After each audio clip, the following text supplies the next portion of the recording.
Okay, I think we are going to go ahead and get started.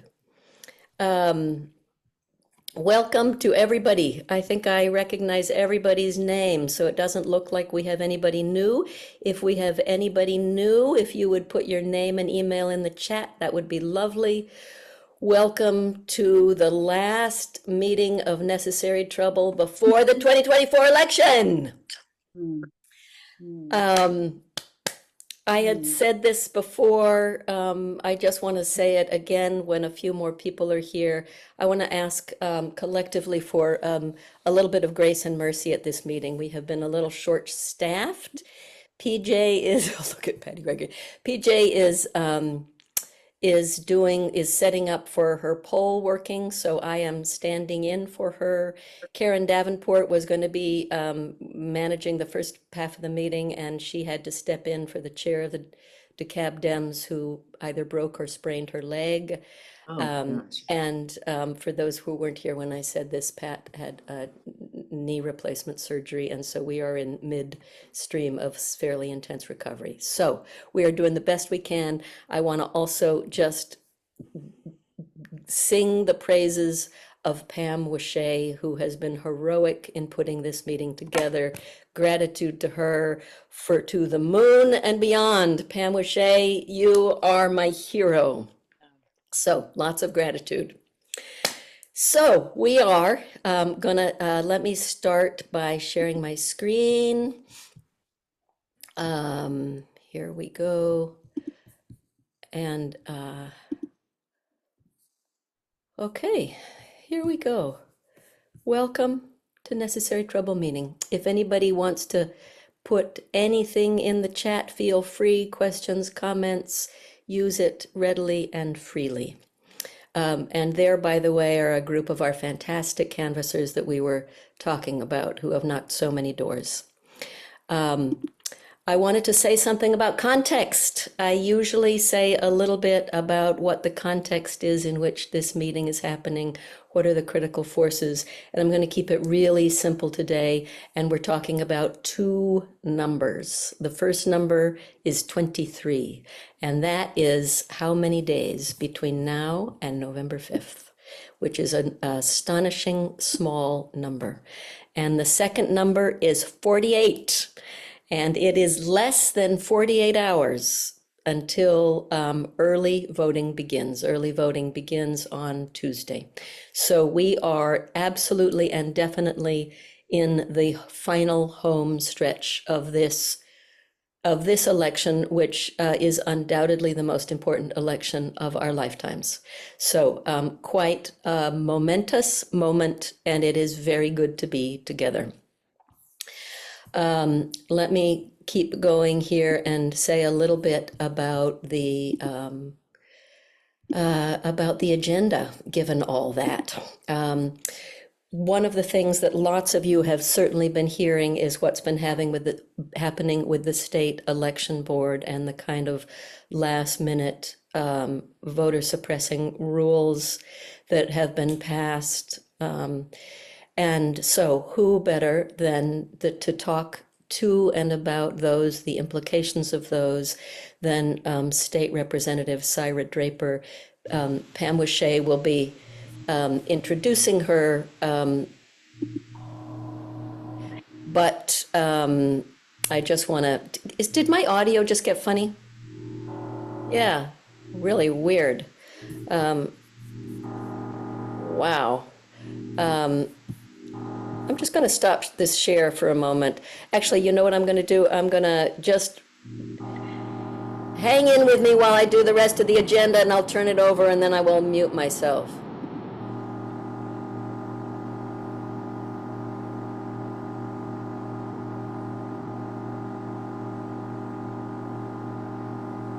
Woo! There. Is that better?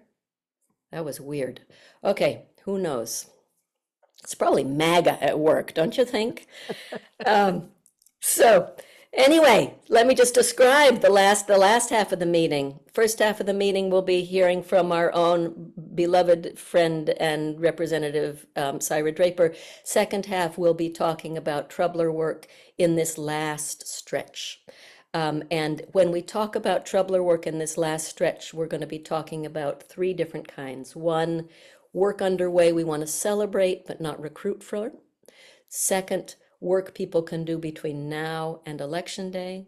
Third, work people can do after election day. So that's the overall agenda. I'm now going to turn this over to Pam Wishade to introduce Representative Syra Draper. Thanks so much, Becky, and thanks for the praise earlier, which is unwarranted, by the way. I should just tell everybody that. Anyway, I feel like Syra needs no introduction. I mean, she is just an amazing friend to us, as Becky has said.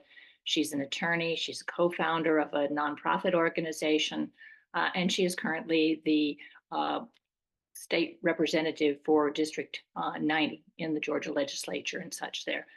We know her as a standard bearer for democracy and for free and fair elections. And she has worked hard, like very, very hard toward that for years and years. I think many of you will recall Syra from her work working with us when in fact she led voter protection efforts in Georgia for both the campaigns of President Biden and also Senators Warnock and Ossoff and everything. And I recall Syra, I mean, just trainings and everything that Syra was doing. And these were trainings that were like back to back. I see heads that are nodding in this, and where Syra was just doing them constantly to get more and more volunteers out there, even sometimes as her baby was a newborn and she was even nursing at the time. So there is no one who is a harder worker than Syra is. In 2021, she founded Power. She didn't stop with the election in 2020, by the way. Afterwards, she continued with litigation, with different efforts to combat some of the efforts that were seeking to overturn democracy and dismantle the elections and such. 2021, she co-founded Power the Vote, which funds and advocates for year-round democracy protection work.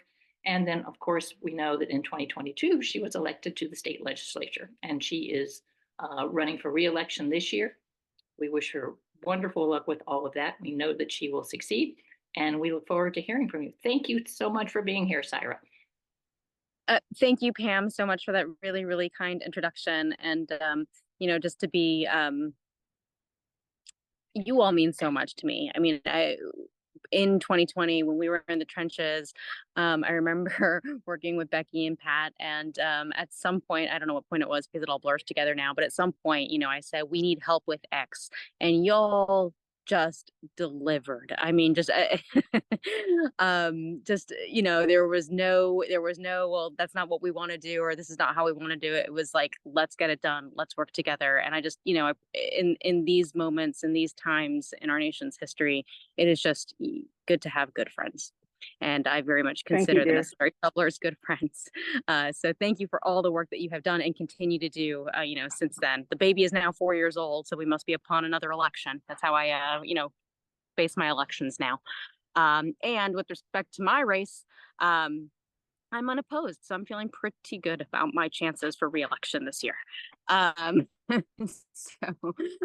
So getting that all to the side, I just, it's fun to speak to this group, but also a little bit of, there's so many people on this call that do as much voter protection work and are, at the meetings and are in the trenches. So, there's a lot of people that could, I'm sure, do this talk or can give color to what I'm about to say. And I absolutely welcome that. But just thank you, everyone, for all the work you do and keeping this front and center, because the truth of it is, this is what keeps me up at night with how egregious the state election board is acting right now. I really wonder if the average Georgian is paying attention, right? It's a little bit in the weeds, it's a little bit wonky, and I don't think the average person really understands what's happening. And I think part of our work is talking about it, over and over and over again, not just to prevent hopefully the worst of what is to come in November and through certification and through January, but also that people keep that front and center when it's time to go back to the polls and re-elect folks. Because we'll get into what the state election board is doing, but one of my frustrations is that there are Republicans who have been deemed reasonable Republicans, middle of the road Republicans, even democracy protecting Republicans that are not doing everything they can do right now to stop what the election board is doing. And that is just incredibly frustrating to me. And I'm specifically talking about Kemp, and I'm talking about Carr. And Carr, I think, well, both of them, they want to have it both ways. They're like giving a little and saying some stuff, but not really doing as much as they could be. And I really think they could have put the kibosh on this, and they could have done it much earlier. And I think they're really just taking a gamble. I think what they want, they're hoping that Trump's going to win Georgia, that none of this is going to come to a head, and they're never really going to have to deal with it. And then they can replace people on the election board, and maybe it won't be so MAGA after a while, and they can just pretend this never happens. I think they're putting their chips there, and just hoping that they're not going to have to alienate a part of their base by standing up to the state election board. So I guess that's politically expedient, but I wouldn't say it's right. And there are, love him, hate him, somewhere in between, for whatever you want to say. Raffensperger has been pretty vocal about what the state election board is doing, and has been saying that it's anti-democratic, and I do appreciate that from his office. So all right. So all that to say, let's dive in. What exactly are they doing, and what am I talking about? I suspect this group very much knows what's been going on. But just broad strokes, the state election board, otherwise pretty boring administrative body that we've probably not heard of much about, not followed too closely. And for the most part, even though it was always Republican dominated, for the most part, the people that have been on there have been pretty conscientious and respectful of their role and the rule of law and democratic norms. And so have really just been trying to do their job of filling in the holes of where legislative election policy isn't clear, filling in those holes, and just that's really what their role is, to pass what we call rules that explain the legislation that is passed in the General Assembly. So this rule-making function is what they have. It's not exactly law, but it does have the force of law, which may be distinction without a difference at this point. But they do have the ability to kind of interpret some of the legislation, but what they're not supposed to do is conflict with the legislation or make new law that wasn't already contemplated by the Georgia General Assembly. And that's very obvious reason. We're elected by our constituents to make policy. They are not. They are appointed. The election board members are appointed by a couple different entities. So one is appointed by the governor, that's the chair. And then you have appointees by the state Democratic Party, the state Republican Party. And then you have appointees by the two chambers, so the state House and the state Senate. And because of the makeup of our legislature being dominated by Republicans, that means you have 4 Republicans on the state election board and 1 Democrat. As you all probably know, as of May of this year, MAGA has taken over the state election board. There was a very impressive, do I want to say impressive? Okay, I'll give it to them. Impressive. Sustained, let's call it sustained pressure effort by the far-right MAGA Republicans to kick off members of the state election board that basically weren't election deniers and replace them with election deniers. They have been doing that for 2 years, y'all. They have been doing that work steady, slowly, to get to the composition of the election we have now. Applying a lot of pressure to the speaker to replace former election board member Edward Lindsey, who was really holding the line when it came to the rule of law. They also got rid of the old chair of the state election board, Judge Duffy. He just threw up his hands and said, "This ain't worth it. This ain't worth it. It's too much." So anyways, they coordinated effort to push out the people that they didn't like. And now they have finally a MAGA controlled state election board as of May of this year. And now that they have what they want, they've basically taken the position that they're going to do whatever they can to sow chaos, to disrupt the process, to to cause doubt in the outcome of the election, to lower confidence. They're doing all these things as much as they can, and they do not care if it's legal or not legal. They do not care if it's their role or not their role. They're basically saying, sue us. We don't care. And in fact, the state election board's own attorney, Chris Carr, the attorney general of Georgia, came out and said that several of the things that they were doing were likely illegal, and that he would not be able to defend them. And they said, we don't care. So this is to say these folks are totally gone rogue is an understatement. I mean, they are intentionally sowing chaos. Some of the things that they have passed in the last few months, again, I know you guys know all of this, so you can ask me questions if you want. I can stop talking. I feel like you know this already, but just to review, they passed several rules at the last minute. The rules are bad because they're bad policy rules, but they're also bad because they're being passed so last minute. So one has to do with the certification of elections and basically allows them to make additional inquiries before they certify the election. And now there's another one that I'm not remembering, but and there's several more. Those are the main two that have been talked about, but there's multiple rules that have been changed the last minute. And I think what's most notable about these last minute rule changes is how election workers have shown up to these state election board meetings. These administrators have shown up and they said, we don't want this. It's too close to the election. We can't train our poll workers on this in time. It's bad policy. They've made every argument from now until Sunday. But the fact that they have been there arguing against these rules is so notable, because these election administrators, especially in this environment, they don't want to appear partisan. They don't want to appear like they're siding with one side or the other. And so if they can tolerate it, they usually stay quiet, even if they think something's a bad idea. Or maybe they'll have like behind the scene conversations so that they don't have to come out publicly against, politically appointed officials. But they came out in mass to stand up against these rules and just, publicly say how they felt about them. And these MAGA members of the state election board basically said, yeah, we don't care what you think. We're going to go forward with this anyway. So the rules that have been passed, very interesting. We've had multiple lawsuits, both from Republicans and Democrats, fighting back against those rules. And we can talk more about that if you'd like. We can talk about where those stand in litigation. My suspicion is we're not going to get everything we want out of litigation. From going to the hearing a couple weeks ago, from just listening to Judge McBurney talk about things, first of all, he understands, like, he is a really good judge who gets this stuff, which is not something that you always get. So I appreciate that he understands what's at stake. But he kind of suggested, or maybe foreshadowed, that he wouldn't be saying that the rules were invalid. He wouldn't be striking them down exactly, but that he might put up some guardrails to help folks better understand how to interpret the rules. So I think that's where we will get through litigation. But there's been multiple lawsuits, and whether they will reach conclusion before Election Day is to be seen, but that's happening. And then the other thing I just wanted to touch on from the last meeting that we had last week is it really appears that the state election board wants to meet one more time. Sorry, send to voicemail. They want to meet one more time before Election Day.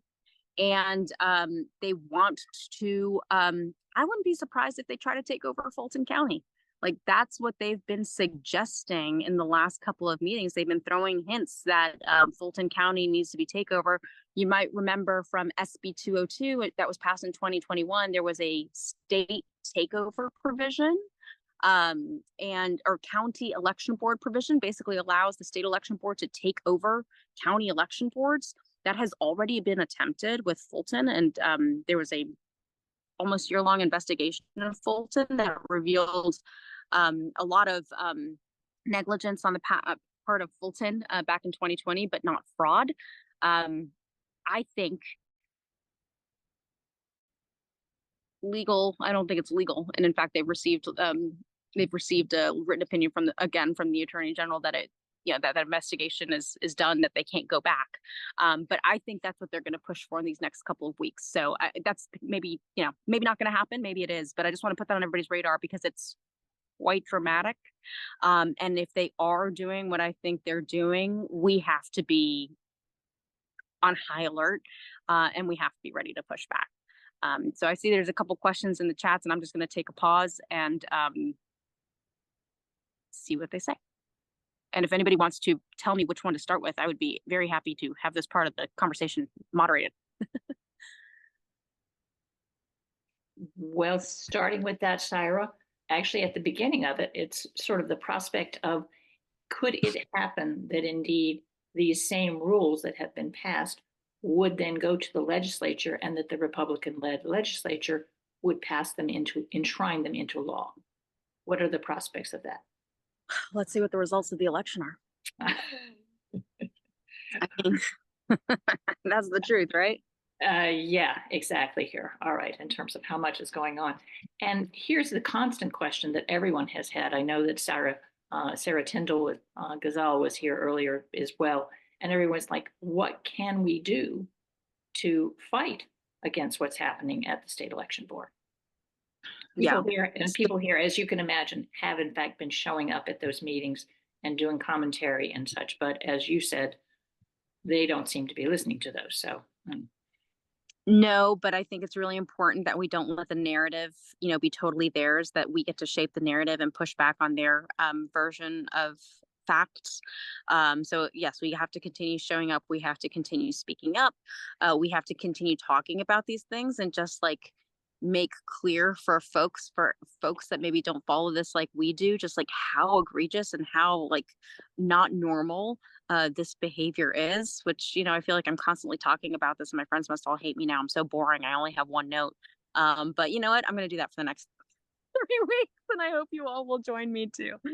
The other thing is, if something like this in Fulton happens, I know a lot of you are already really engaged in the voter protection effort already, but we're going to need lots of ballot monitors and witnesses in place, so that if they try and go into the Fulton election office, we have lots of people there that can bear witness, that can testify to what events happen next, that can support staff, or whoever is going to have to make the difficult decision about whether to let them in or whether not to let them in.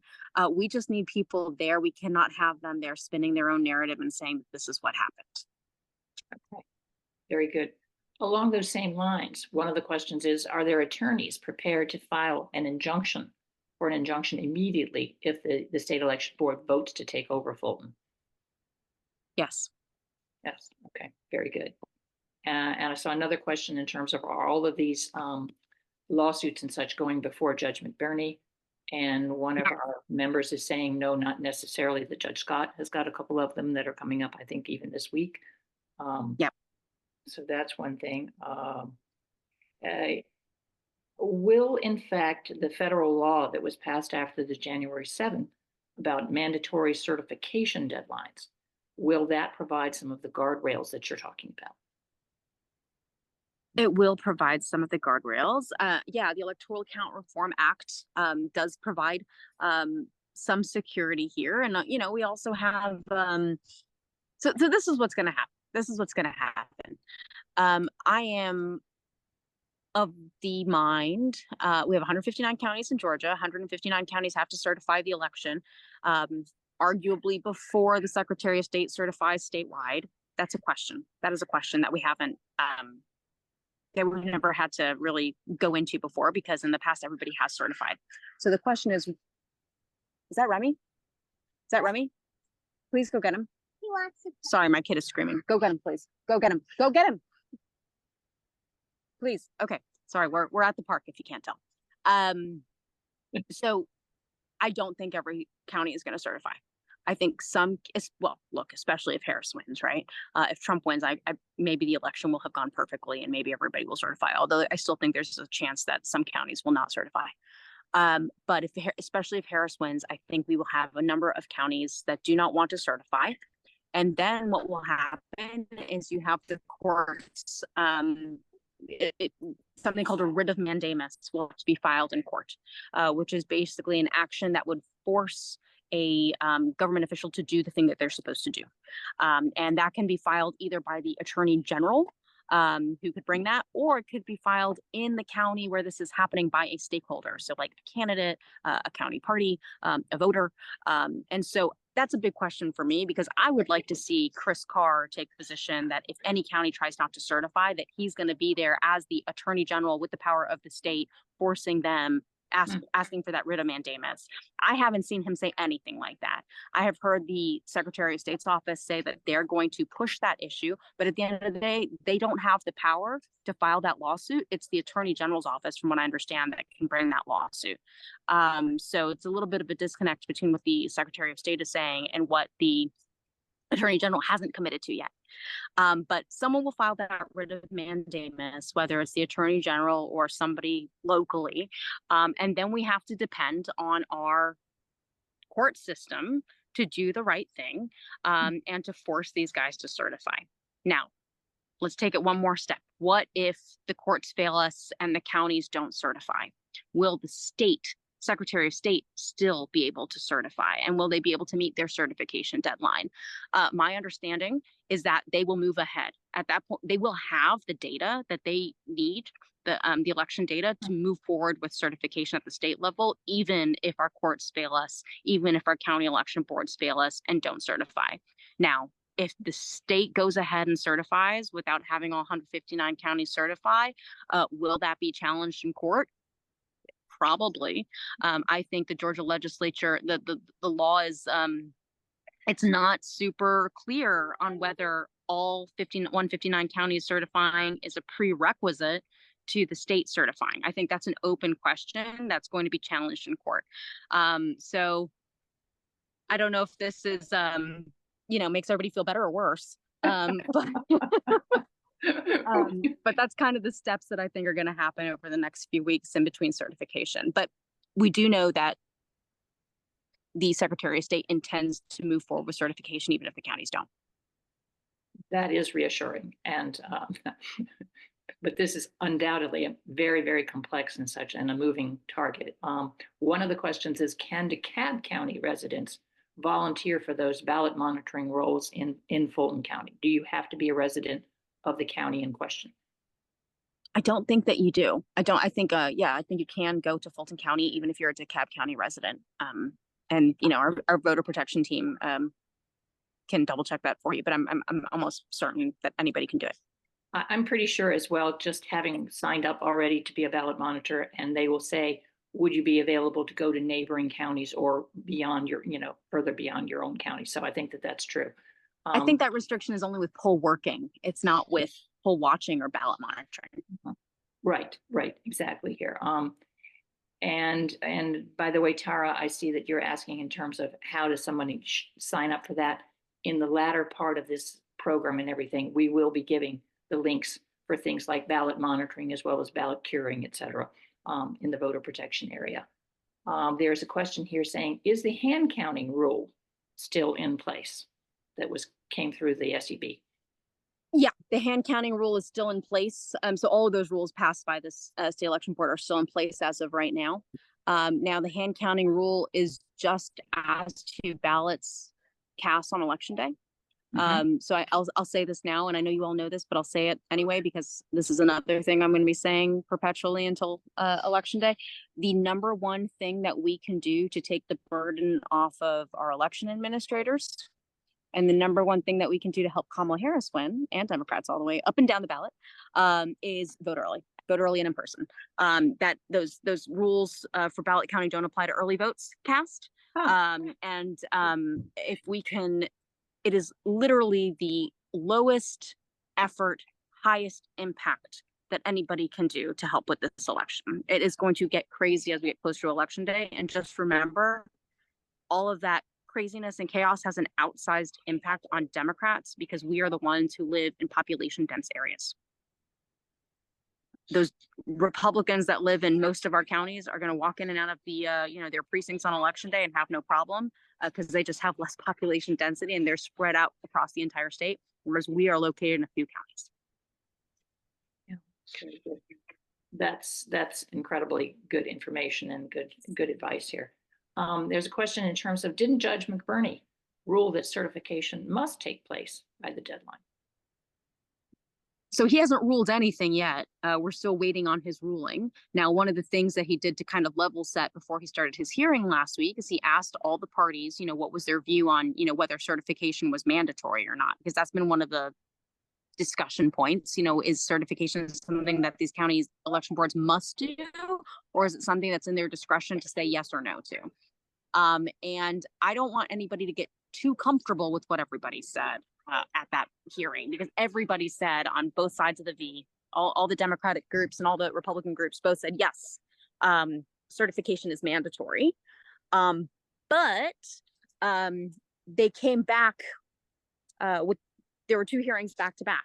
And in that second hearing, what the Republicans were arguing is, yes, maybe it's mandatory, but what does it mean to be mandatory? Maybe it means that not everybody on the county election board votes yes. Maybe as long as a majority votes yes, then they're meeting their mandatory duties. Maybe they don't have to certify as to every single precinct. Maybe if they certify as to most precincts, but they have a problem with some, they're meeting their mandatory duties. So they are really splicing this as many ways as they can to get around. The ones who don't want to certify really don't want to certify, and they are talking out of both sides of their mouth. So I don't want anybody to feel too reassured just because they said in court that certification is mandatory, unfortunately. Very good. If in fact Georgia's certification does become a quagmire and there are enough electoral votes for Harris in the rest of the country for her to be declared a winner without Georgia, will the Georgia votes hold up the final win?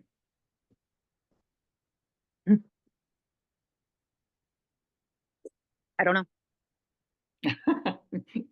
You stumped me. I don't know. Okay. All right. Here's another one that might be I saw one just a second.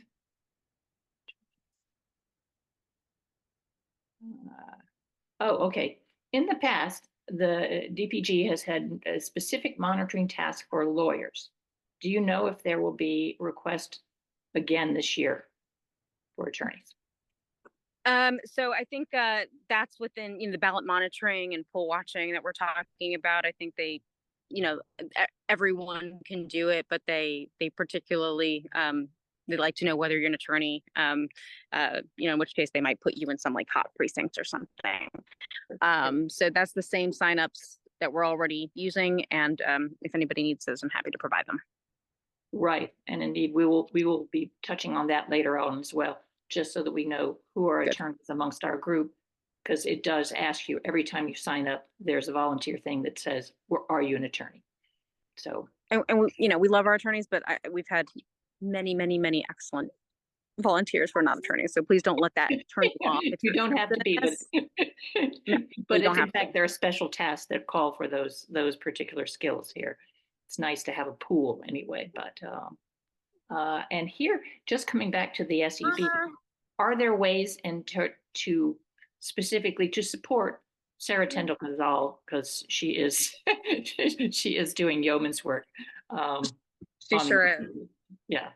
She's absolutely incredible. Yes. And she has been fighting, and talk about having an expertise that has just been completely like dismissed and unappreciated by her fellow folks on the board. I mean, they couldn't care less what she says, but it's so important that she's there to say it, because of course there is a public record, and of course this record is being used in all the court cases, and they can't say they didn't know better. They had Sarah to tell them.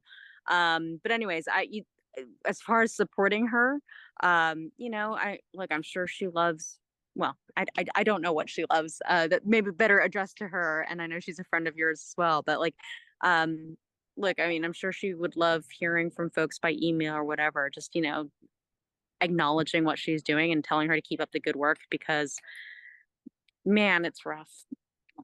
Those are rough rooms to be in. Very good advice. Very good advice. Exactly here. And we all appreciate Sarah and Sarah. So thank you so much. Did I miss, Becky? Do you know whether I missed anything here? I think I think with it, we might be able to let you get back to your kids and and what looks like a beautiful park there. So It's just such a beautiful day. We decided to stay here rather than hurry home.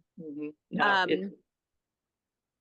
it's gorgeous. So thank you so much for taking the time to spend this with us and to answer so many questions here. Everyone is obviously deeply concerned, but having leaders like you at the helm makes us feel so much better. So thanks. Well, thank you so much for everything you all are doing. And we'll see you at the next state election board meeting, whenever that is. But it's going to be before Election Day. Very good. Thanks a lot. Thank you. Oh, God, huge gratitude, huge gratitude. Thank you, Pam, and huge gratitude to Syra and to Sarah Tyndall Ghazal. I am so struck that this is a moment where it feels like there are these kind of heroes, just genuinely moving, brave, just incredible heroism. It's an incredible moment to be witnessing that kind of heroism from people we know and love. And I also want to, just before we keep going, I really want to call out and appreciate the troublers that have been attending those SEB meetings. Janet Grant, blessings on you. Michael Beach, blessings on you. Karen McCowan, blessings on you.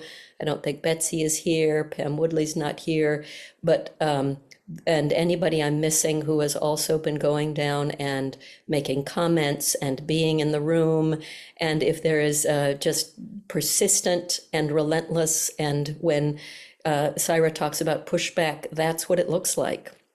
And I'm so proud and grateful to those folks who are doing it. And if there's anybody on the call who wants to join them, and Leslie, hi, yes, thank you, absolutely. Leslie, our own voter protection team co-coordinator, who has also been going down and making presence known and pushing back. So much gratitude. And Anna Marie, I think you've been going down too, and anybody else who I've missed. Thank you. Again, it's a moment for heroism, and this is not just what democracy looks like, it's what heroism looks like. And if anybody wants to go with them and has not gone down already and just wants to have some company, or just put your name in the chat with your email and SEB meeting, and we will connect you.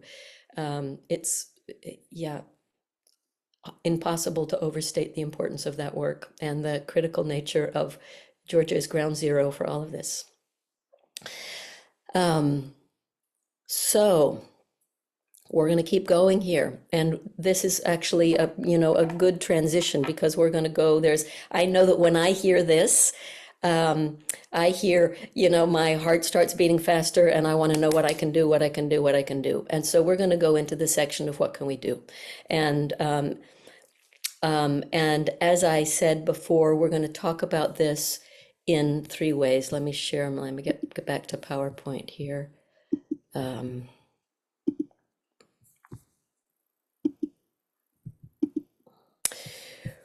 We're going to talk about this in 3 categories. And before we talk about things people can actually sign up for, we really just want to honor and acknowledge some of the work that's already underway, and that we are no longer recruiting for, either because the deadline has passed or because it's full. But we want to just honor it, because right now folks are working so hard. And so we want to make sure that anybody who can sign up for more signs up for more, but we also want to really acknowledge and appreciate the work that is being done and what people have already signed up for. So I just want to go through that. So let me just go through it. We are not recruiting, but great gratitude. All the folks who are working on the Fighting 50, right? Pam Woodley, Bob Herndon, but also all of you on this call who have been doing candidate support work for those brave, heroic candidates running in red districts.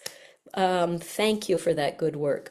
All of you who are on this call and troublers who are already setting up polls, who have signed up to be poll workers and poll managers. That is absolutely the fabric of our democracy. Those troublers who have been working on the DPG VoPro County Research Calling Team. That team has 32 people on it. Half of them are troublers, right? We have troublers just who are like just carrying the water in this election so much. We have, there's a category of captains that work between the DPG and the county Dems. There are probably more, but Jane Seward, Ted Brothers, there may be more of you who have done this, you know, election after election who are doing it again. Thank you so much. Those who have already signed up and will soon begin to be poll watching and ballot monitoring for early voting. It is no longer possible to sign up for those things for early voting. So that's why it's in this category. It is possible to sign up for those for election day. So we'll come back to that. But thank you for those who will begin day after tomorrow to be doing that work. There are a lot of troublers that are doing this. Thank you so much.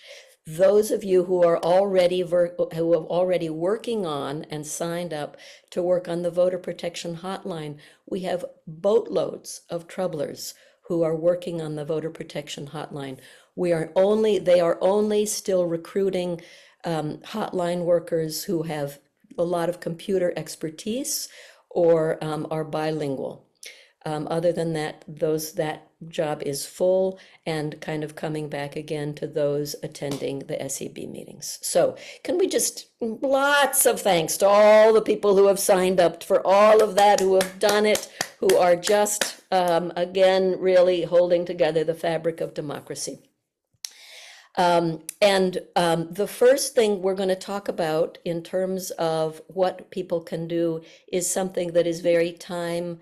Okay, so yeah, so the things that are now through Election Day, that's our next category. And the first thing that we're going to be talking about is very time sensitive. And so we're going to go first up with that.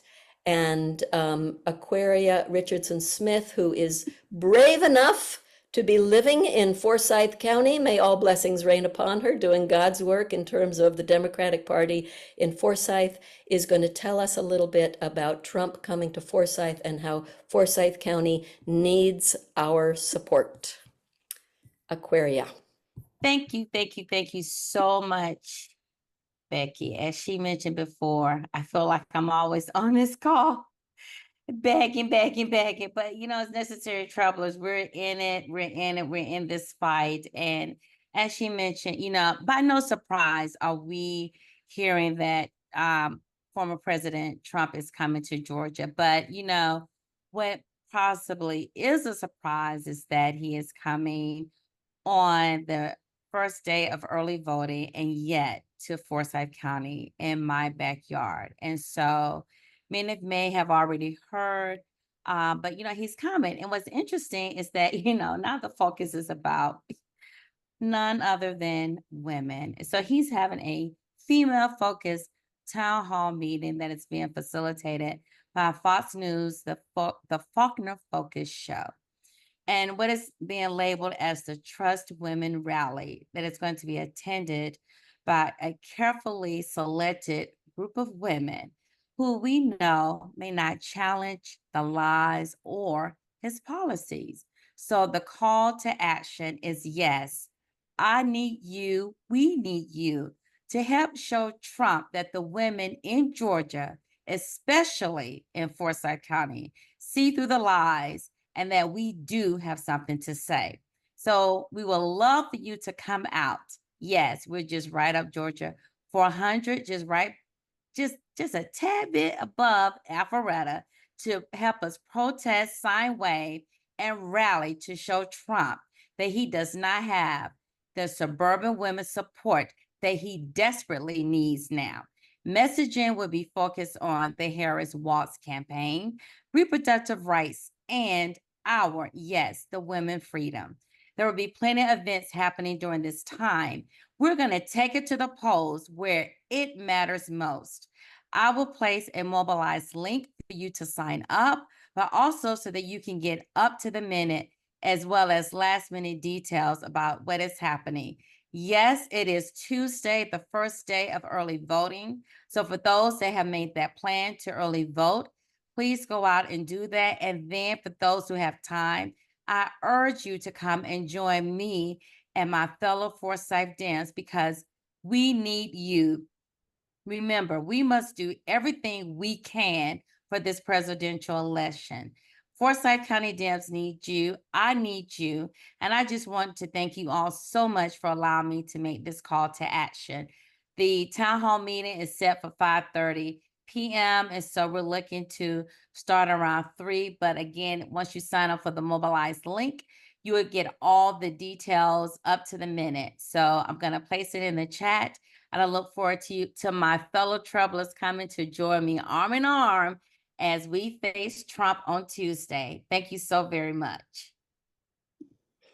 Aquaria, thank you for that, and thank you for all the incredible work that you are doing out in Forsyth County. I tell you, this is also for those of us who have the luxury of living in deep blue, cozy places.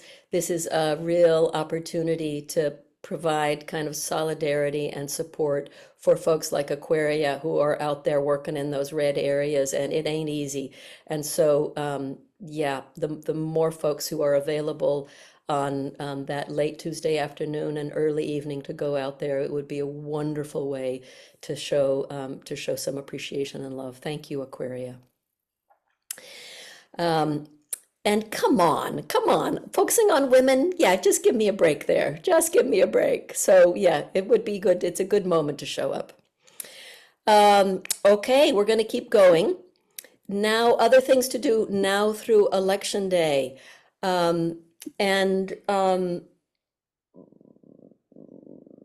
me say again that I know folks are really, a lot of full, people are full. And I also know that there are a few things that are winding down. And so it is an opportunity for folks who have been involved in things that are winding down to really consider replacing that, filling that time with other opportunities.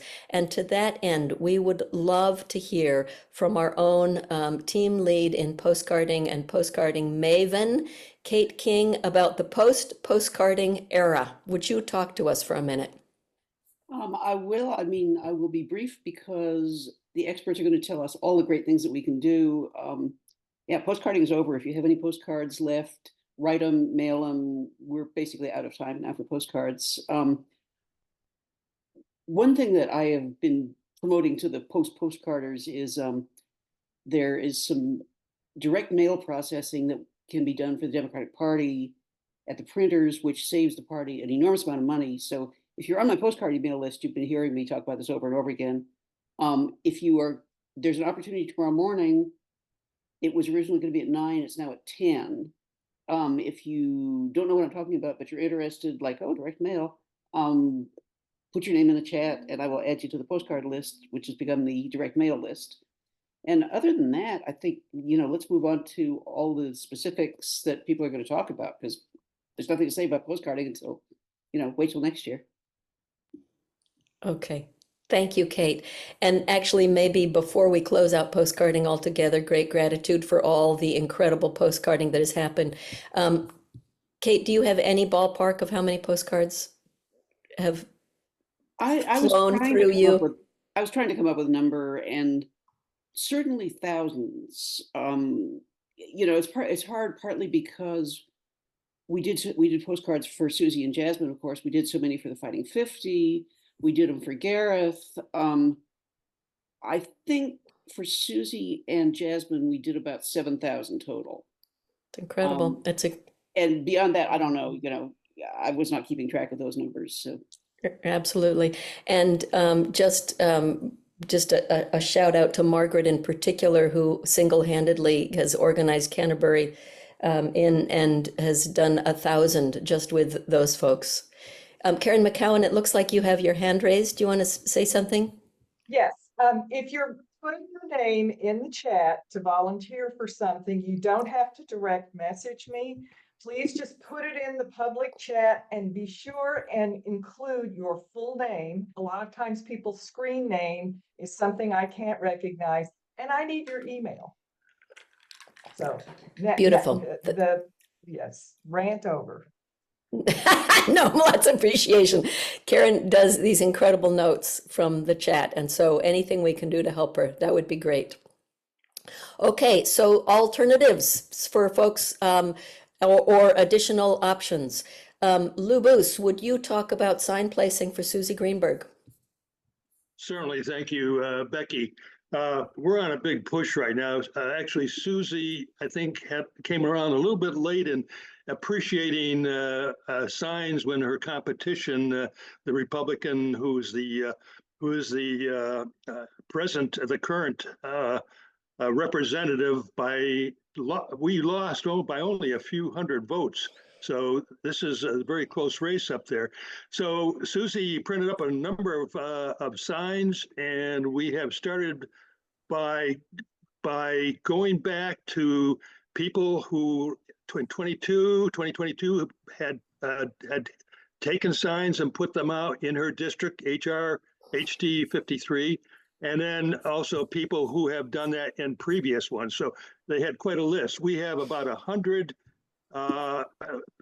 addresses we have to do. I'd love to get them done by the end of this next weekend.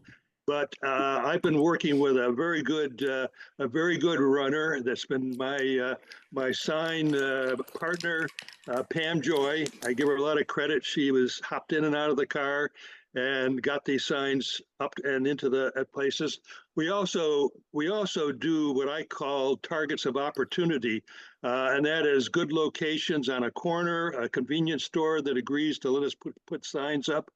We carried with us also Harris signs and put them up in places, and also where we saw Harris signs in a yard, that be an opportunity to put a Susie Greenberg sign. So what we're trying to do, and I've been discussing this with Pam Woodard, who is responsible for canvassing for Susie. She would love to have 3 more teams of 2 people, and 2 people work very well. One drives and the other hops in and out of the car. It could be done with 1, but what we would appreciate if there's some people out there in the next couple of weeks that would have 2 or 3 hours where they could go out. We have 100 more addresses to get to, and we'd love to get that done. And if you would kindly put as Karen said, put your name, email address. I'd appreciate a mobile phone because I do a lot of texting, and I would be very happy to get you the signs, give you some strategies that we've found successful, and help you get out and have a very fulfilling day, both with exercise and that you have accomplished getting signs out there. So please consider it and sign up, and we'd love to have you work with us. And Lou, for sign placement, for those folks who are a little wary of knocking on doors, is there sign placing that can be done that doesn't involve door knocking, or does all of it involve door knocking? Well, what we have been doing is, I believe Pat Bird has printed up notes saying that this is Susie Greenberg. You supported us probably before, and we hope you would take and display a sign this time. If not, please text. And it was my mobile number to text. And I've only had 1 so far in all the signs we put out there. They've all been going up. So the other thing would be these targets of opportunity, where they would put them in strategic places within HD 53, which is very, very accessible. And I can give you all the information to do that. But that's how we've been working. It's been quite successful. Beautiful. Thank you so very much. I would want to make one comment and a shout out to Karen Davenport. She loves signs, and she's been actually reclaiming signs. She's had signs that were left over from other events, like these are good get out the vote signs, and get them out early for Democrats. She's been sticking pasters on, so forth. We had another 50. Pam's been helping me. I've had a couple other people. I have a personal friend, Chenchu, who's out there helping me. And these were around DeKalb County. And so that's been, the signs have been going out there and getting out well, but we could use a few more people if you could please think about signing up. Beautiful. Beautiful. Thank you, Lou. And Lou and Pam Joy have been just doing incredible work in getting the signs out. And please think about if you can spend some hours. And it's driving around. It's fun. You can have a buddy. So please consider that. Thank you, And Lou. also find a good place for lunch. There are a lot of good places around. Yes, yes, excellent. Thank you. All right, moving to kind of the voter protection category. Leslie, would you talk about what is possible for folks to do for voter protection now through Election Day? Yes, I will, and thank you.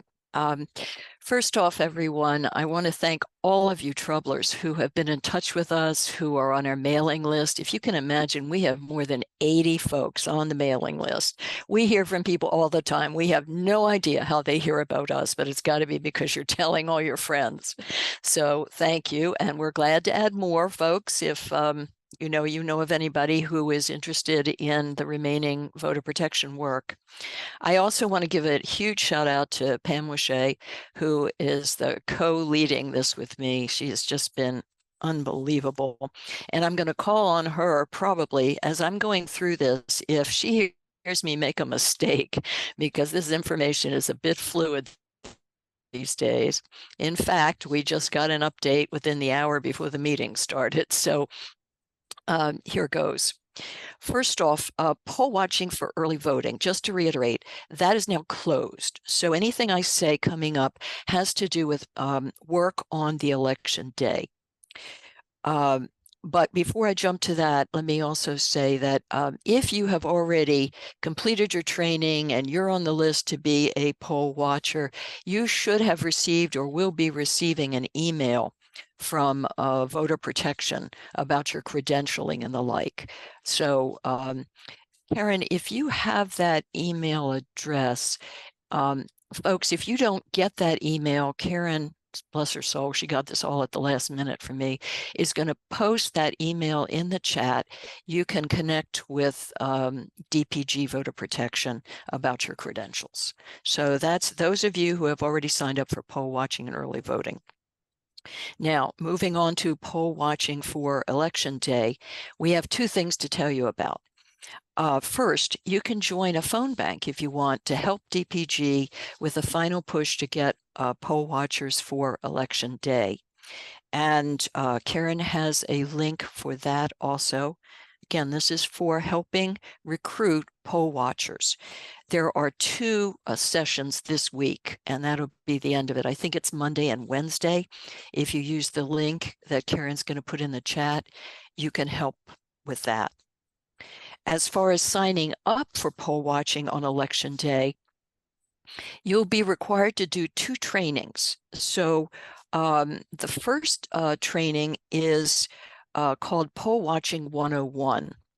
And you have the option to do that in a class or as an on-demand virtual training. And the classes, there are just two coming up. One is October 16th. That's a Wednesday, an evening class, 6:30 to 7:30. They indicated today that they only have 8 slots open for that one. The second class available is October 20th. It's a Sunday from 3 to 4.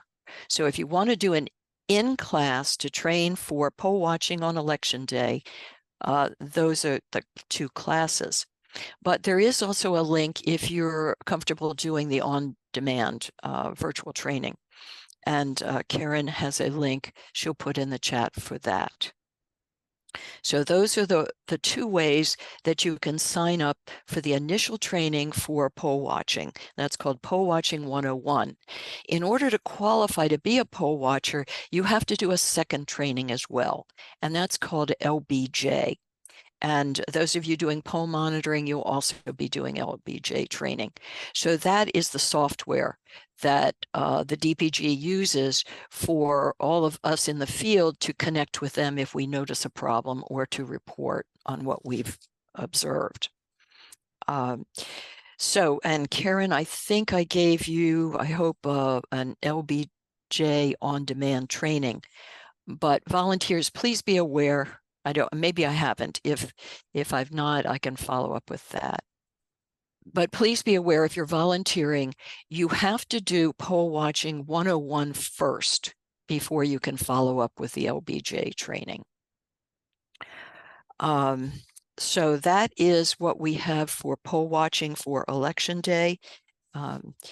Then if we have a few minutes, if there's anyone on the call who has been a poll watcher in recent elections, would you feel like speaking up to just tell folks briefly what your experience was and what's that about? I think you can just unmute maybe and speak.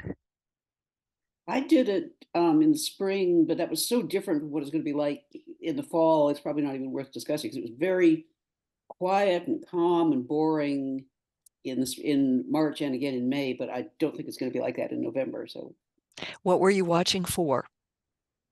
well, you know, we always say mostly we're watching the Republican poll watchers. I can say something. Thank you. So, you know, I did it in the last elections, and then there was one Republican, and this was on Briarwood. And there was a Republican poll watcher who was super friendly with the poll workers, and she sat inside and whatever, did little things and stuff. But what I found important was just watching people, making sure that they could vote, and if they couldn't vote, following them outside, you know, as they walking to their car, and then asking them what the problem was. But I've been doing this poll watching in DeKalb County. I find the poll workers extremely responsible and very helpful, and they do all they can. And so normally there isn't that much to do in DeKalb Thank you. County. Thank you. I can say a few words briefly as well. So last time, the last election, it was very boring. You know, I'm just watching, and that's good. That's what we want. We want it to be boring. The election when Stacey Abrams was running against Brian Kemp, I was at a polling place where a lot of people were told, sorry, you're not on the list, and they were turned away, and they had no idea why. And that's where you have to contact LBJ. And so there's a whole lot of activity then. And so I'm inside watching, but I can't interrupt or talk to them until we're outside in the parking lot away. And that's when you talk to them and get their information and pass it on to LBJ. So hopefully it'll be boring and nothing much will be happening, but I'm not necessarily counting on that this time. Well, thank you all for having done it in the past, and thanks to all of you who have signed up. Also, Leslie? Yes. Yes. We report periodically on how long the voter line takes.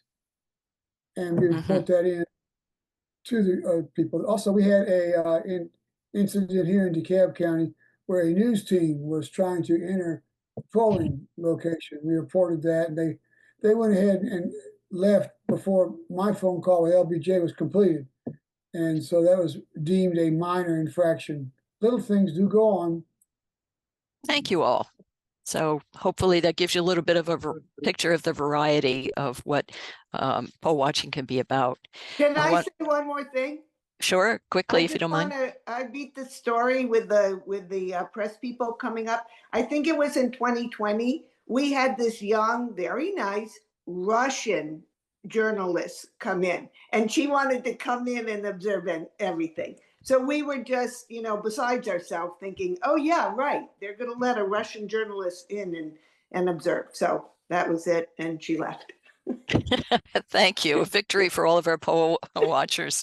I want to shift gears quickly and just tell you about ballot monitors, sometimes called vote monitoring. All the training has been completed. So the DPG has not posted new training.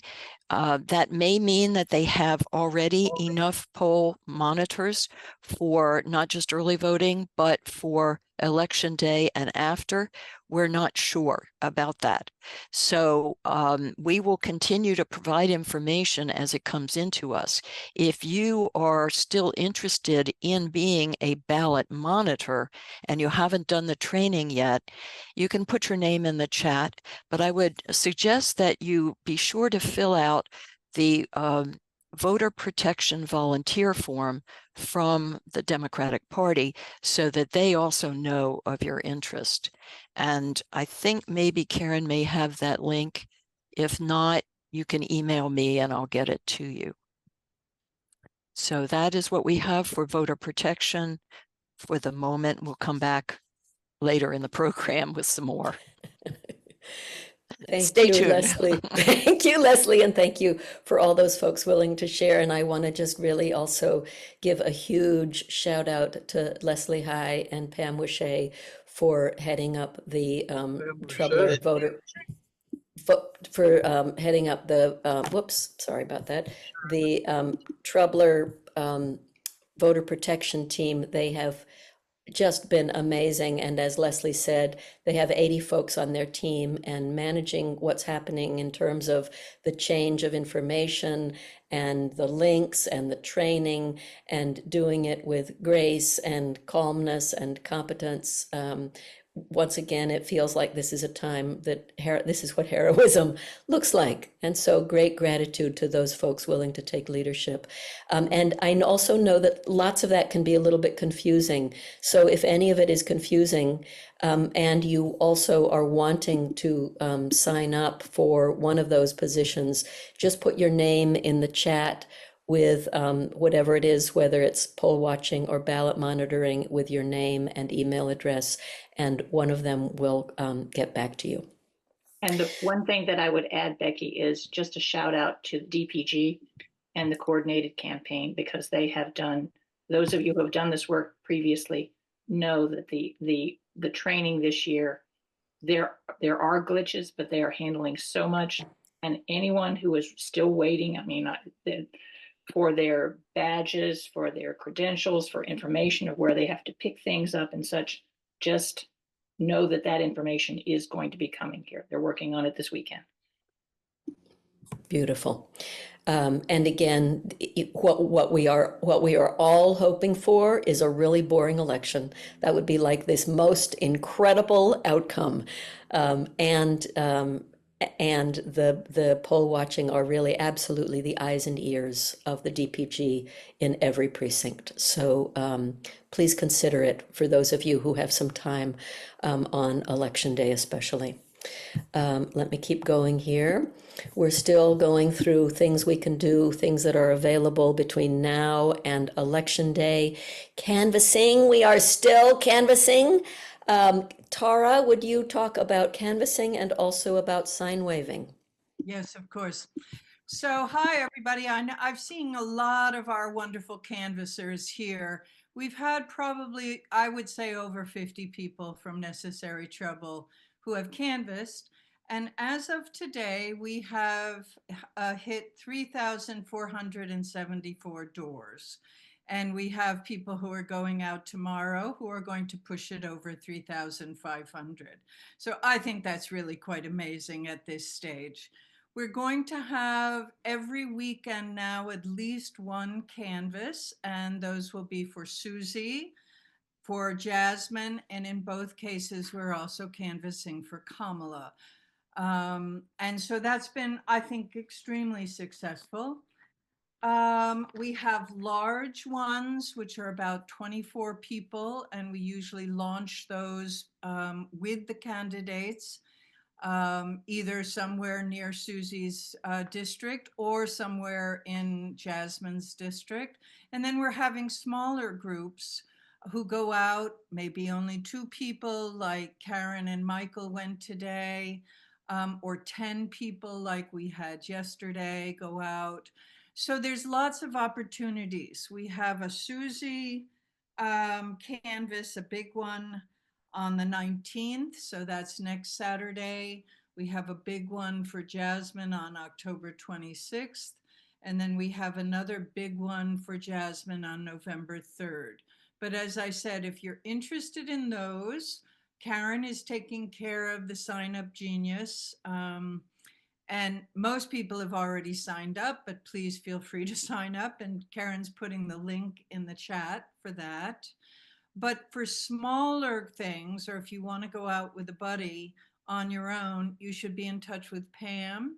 if you want to do Susie, or me if you want to do Jasmine. And we will just put together a turf and some literature for you, so you could go out, you with a buddy, and canvas on your own. So we're really trying to get out as many people and knock as many doors as we possibly can, with only 24 days left to the election. I've asked Margaret Blackman to tell us why she loves canvassing. So Margaret, if you could unmute yourself and do that.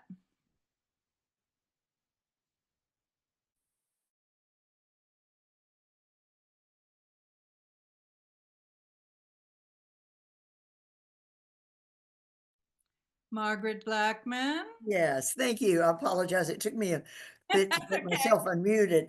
I was with Tara yesterday, and she and I actually did a turf together.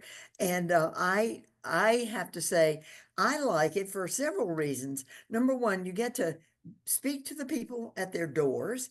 They often appreciate your coming, because even if they're not that enthusiastic politically, they think it's a good idea that somebody's doing it. The other thing is that I think it's always wise to speak to the doorbells, the Ring doorbells, because those record and you can leave a message. The other thing is it's good exercise. So I just would encourage you to very seriously consider. I think I've done it 7 or 8 times now for Susie and for Jasmine. Great. Thanks, Tara. Yeah, thanks, Margaret. Yeah, she's a mighty canvasser. And I've got to say, we've also had people canvas with us who have said, ooh, I'm an introvert. Ooh, canvassing not so great for me. And they find that it actually works okay. We always put people with experienced canvassers. We give training for minivan if you need that. But as you can see from this picture, and we have one of Jasmine as well, we now are having a lot of people go who know what they're doing. And so it's easy to match newbies up, or people who are a little bit uncertain about canvassing, with people who love it, like me and Karen and Margaret and Michael Beach and others. So I encourage you, it's something we can do every day of the week from now until the election. And I hope we can, because Gwinnett and the Buckhead area are extremely important. Where Gwinnett goes, possibly goes Georgia. So let's get out the vote, my friends. The other thing now is we're also going to start sign waving. Lou's doing sign placing, but we're going to also do sign waving. And so if you're interested in doing something like that on a weekend during lunchtime, is I think how it's going to go, for either Susie or Jasmine or both, please put your name in the chat. And Karen McCowan, if I've forgotten anything, please let me know. Thank you. Thank you so much, Tara. And here again is a tremendous shout out both for all of the canvassers and also for our canvassing lead team, Tara and Pam Woodley and Karen McCowan, who have done a mind-blowing job of organizing that this year. And at the very beginning of the call, we were talking about that the canvassing team has now knocked over 3,500 doors, which is just a stunning number. So great gratitude to those folks who are taking the lead, and great gratitude to all of you who have been going out. It has been incredible. And sign waving is a super fun, and for those who might be a little introverted, great way. You wouldn't have to knock doors. And so we'll have a lot more information about sign waving, both for Susie and for Jasmine. And so I want to really invite and encourage folks to put their name in the chat for that as well. Neighbor to Neighbor, which is an indivisible effort. Marion, would you talk to us a little bit about Neighbor to Neighbor? Certainly, I'd be happy to.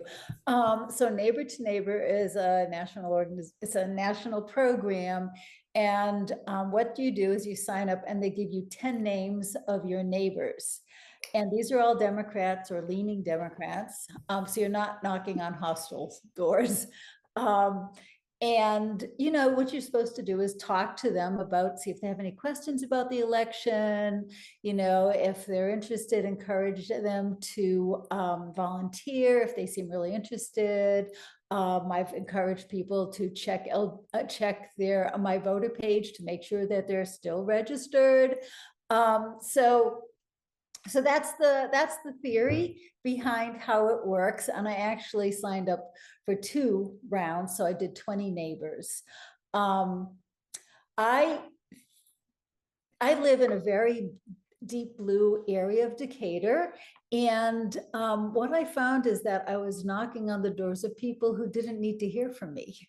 Some people even had, you know, hair signs on their front lawns. Most of them thanked me for all that I was doing, which is not what I really felt I was there for. So I don't know how it would work in an area which wasn't as deep blue as my neighborhood. I was only on 2, they only had me on 2 streets, my own street and 1 street behind me. But I think that my experience with that has led me to believe that there may be more fruitful, useful things to do. And so I would encourage people who live in the kind of neighborhoods I live in that are pretty democratic, or Democratic leaning, to be a poll monitor or poll watcher, or areas where they really do need people. Because I feel like it was great getting to know my neighbors. I've got a neighbor a couple houses down who repairs and collects accordions, and he invited me in to see this room full of antique accordions. But that's not why I was there. And while I enjoyed meeting my neighbors, and it's a great way to meet my neighbors, I think there are more productive things we could do with our time before the election. Great. Thank you, Marian. Thank you so much. Phone banking. Amy Carpenter, would you talk a little bit about the phone banking effort? Yes. Well, where do we stand with phone banking? In just 4 weeks, our very small group of 5 troublers, so when you compare it to the canvassers, we're quite small. 5 troublers have made 2,500 calls to the constituents of districts 108 and 53. We have been able to leave messages for 50% of these. So everybody always wonders, do people answer their phones? Well, yes, they do. We have actually had 196 conversations. Now that's only about 8%. It keeps changing because our numbers change daily since we're phone banking daily, but 8 to 10%. But we get important questions about my voter page, or where is my absentee ballot? What is Jasmine's website? I've seen signs, but I don't know anything about her. Tell me about her. In a recent 3-day stint, just last week, I had 5 requests for yard signs. So in races like these, we think that these conversations are important, even the messages left, even at these small percentages.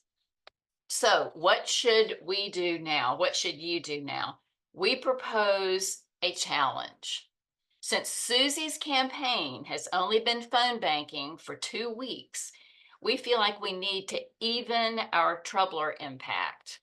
So our challenge is called 60 for Susie. We need troublers who will pledge to dial 10 constituents each day for the next 6 days starting tomorrow. That would give you a total of 60 people that we've attempted to reach. If we can encourage 10 troublers to do this, then we will have 600 for Susie. So think about it. What you need to do is first access the mobilized site that was included in yesterday's reminder about this meeting and also submitted to Karen in advance. But access that mobilized website, and that will allow you to register for tomorrow night's orientation session prior to a phone banking session. So that is the best way to just jump right in. And when you register via Mobilize, you will receive an email from Susie's campaign with a Zoom link for the orientation session and the link to the current phone bank. And then let me know. Send me an email if you have decided to participate. Keep a log of your calls dialed, the messages left, and any conversations that you've had. And if you want to phone bank for Jasmine in addition or instead, also please send me an email and I will send you the phone bank link and helpful documents. But speaking of Jasmine's campaign, I want to welcome Valerie Manson, one of our 5 faithful callers, to share her thoughts about phone banking. She herself, single-handedly, has made 850 calls on behalf of Jasmine. So why does she do it? Valerie. Can you all see me? I can't see me. Okay. Yes. Thank you. The reason I do in large part with Jasmine was that I am very familiar with what she's done from watching the General Assembly. And then a year ago when Kemp, she was one of 4 people Kemp targeted, I said, I've got to be part of that campaign. And so I greatly appreciate that you all have set up the phone banking opportunity so I could call. As I've gotten to know about Susie, I've started making calls for her. And what I like about phone banking is that I feel like I can connect directly with voters, and that I feel like every voter has a sphere of influence. I talked with one woman who said she had 5 family members. She was going over to Georgia that weekend to get her son to bring him back to vote. So while it might be one contact and one phone conversation, I feel like with the sphere of influence, it's really impacting many, many more voters. I also have known that when people make a plan to vote, that they are more likely to follow through with it. And so if they have said, I'm going to vote for Susie Greenberg, or I'm going to vote for Jasmine Clark, I think that commitment makes them more likely. That's part of their voting plan. And I like to help them develop that plan. And the last thing is that I read some research related to the Fighting 50 that about the reverse effect, where reverse coattails. And if I'm talking with them at the state house level and they go to vote there, then hopefully they'll keep going up the ballot, and that we can have a larger margin of winning because they've gone to vote for Jasmine and Susie. So I do it because I feel like I make a difference, and I like the people I'm doing it for and the people I do it with. So thank you. Thank you, Valerie. Thank you so much. Thank you, both Amy and Valerie, and thank you to the incredible 5 phone bankers, 2,000 calls, holy moly. 2,500. 2,500, incredible, incredible. And it's a really wonderful thing that they are able to leave messages and are having actual conversations. And if there is anybody who is willing to jump in as well, especially as some of the other, like postcarding is over, put your name in the chat with phone banking and we will make sure that you get connected. So it would be lovely to make it the mighty 6 or 7 phone bankers. Just think of the numbers. So great gratitude also to Amy for leadership in that way. She's done an amazing job. Pam Wishay, would you talk about rides to the polls? I certainly will, because this is another really gratifying thing to be able to do. It's not something that we've been doing through necessary trouble per se, but we do have great partner organizations. So we've checked into a few of those, and New Georgia Project does do rides to the polls, but theirs is simply through Lyft. So if you've got somebody who's looking for a ride and everything, you can go on their website and get that, but you will get a Lyft driver. For some people looking to be a volunteer and actually take someone to the polls, a couple of recommendations. And one of them, the biggest one, is probably the ride share to vote. And that is a national organization, very active here in Georgia. And in Georgia, they will be doing rides to the polls from October the 28th through Election Day. And you simply, I think that Karen has the link to go ahead and put that in. You can go on their website and you can volunteer to either train, because it does require training, to be a driver, or if in fact you can't be a driver, but you want to help out, you can be a dispatcher. And so so there's two types of trainings for those types of things. If you're interested in this, I would say do go to that website like right away, because the trainings and getting in for your credentials, because you have to put in your driver's license and some other information, as you can imagine, and such. and that takes just a little bit of time to do that. And then at that point, but even before you get your credentials and such, they will go ahead and let you sign up in whatever slots that you would like for when it is that you wanted to drive, both during that last week of early voting and also on election day. If things change and you have to change it, it's pretty easy. I have done ride share to vote before, and it is like being a Lyft driver. You just get your assignment, you're in your car, and they say, oh, once you've finished taking someone, and you stay with the person who is voting, by the way. I think that's really important. So you're not really kind of abandoning someone who really needs transportation and wouldn't be able to get home from the polls and such. So you stay there, you take that person home, they're extremely grateful, and then they give you another assignment. And they will ask you, are you willing to go this far if it's something that's a little bit out of range? So very great organization, and highly recommend that.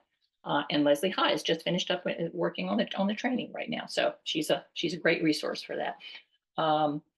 The other one is, I don't think that Zan Thornton is on the call here today, but Zan sent some information in regard to what ADAPT Georgia is doing. And while their focus is indeed on individuals who have special needs like wheelchairs and things like that, there you can go to their website, which I think also we have a link for. And you can either recommend that website to someone that you know that needs some special care in regard to getting to the polls and everything, or in signing up to drive or to donate or to whatever. But Zan has got they have a aim to get 2,000 rides to the polls in early voting and the actual voting day here. So two good suggestions and such. Lots of organizations, and indeed can say that it is hugely gratifying. And oftentimes you will have someone who maybe is a little bit elderly, and they will be like, while we're going on the way back from the polls, could we go and stop by the bank?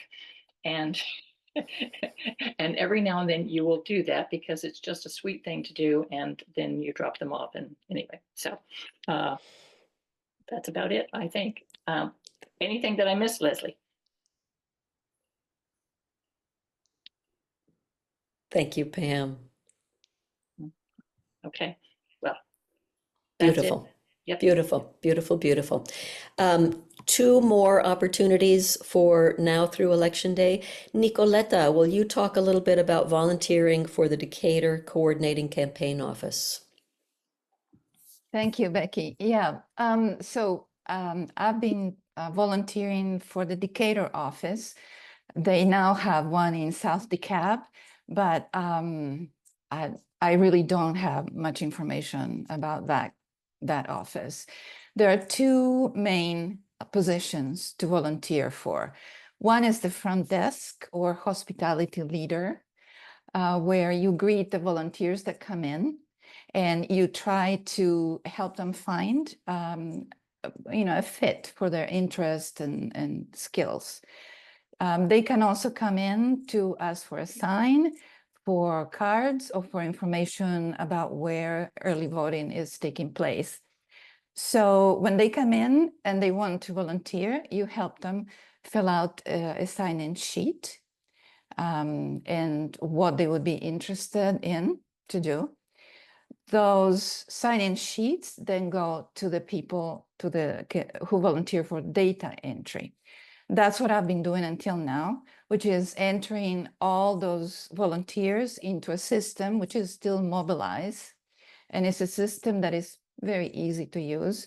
Usually it takes about 5 minutes to learn how to enter names and phone numbers and email addresses. And that sort of is building a database of volunteers for now and for the future.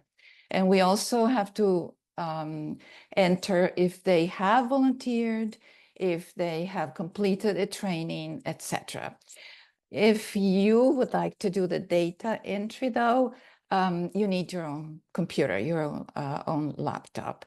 It's, to me, why I do it is because I am not doing canvassing and I'm not doing phone banking.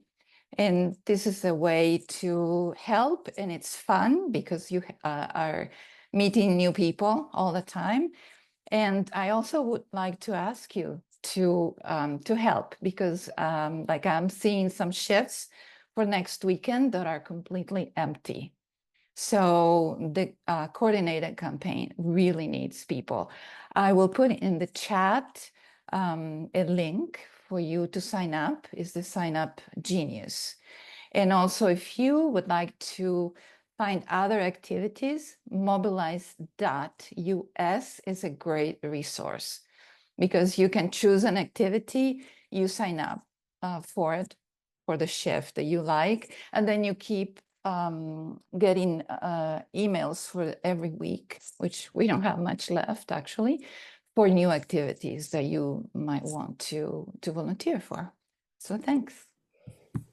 Beautiful. Thank you, Nico. Thank you to the others, folks who I know are also volunteering to help staff the Decatur office.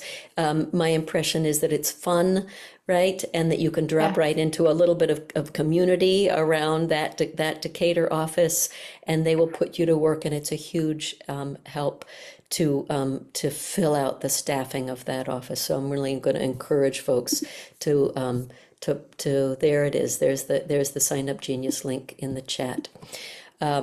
So much gratitude.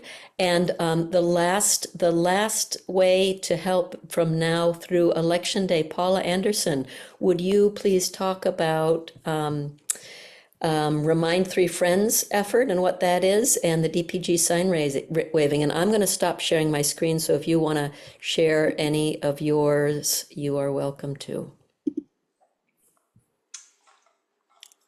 Thanks. Hi, everyone. Just need to get my slides organized here.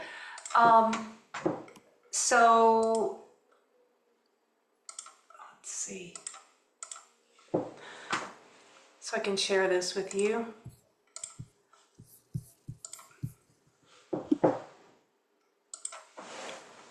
Okay, so this is something that many of you have done before or familiar with. And we used to be able to actually go talk with voters on their way out of the polls, ask them if they would remind three friends to vote, and talk with them and give them a sticker if they would right there in front of us remind three friends to vote.